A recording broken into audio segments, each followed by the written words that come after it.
छत्रपती शिवाजी महाराजाच्या काळामध्ये स्त्रीच्या अब्रूला इतकी किंमत दिली जायची, तर कोणी स्त्रीच्या पदराला हात जरी घातला तर त्याचा हात तोडला जायचा किंवा त्याला कडेलोट केला जायचा.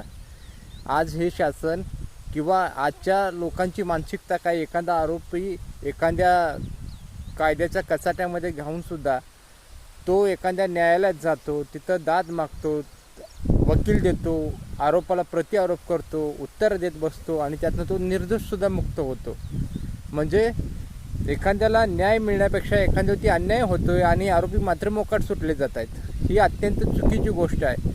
मला वाटतं की ज्या ठिकाणी ज्या माणसाने जो गुन्हा झाला एकदा तो सिद्ध झाला तर त्याला त्याच ठिकाणी सजा भेटली पाहिजे.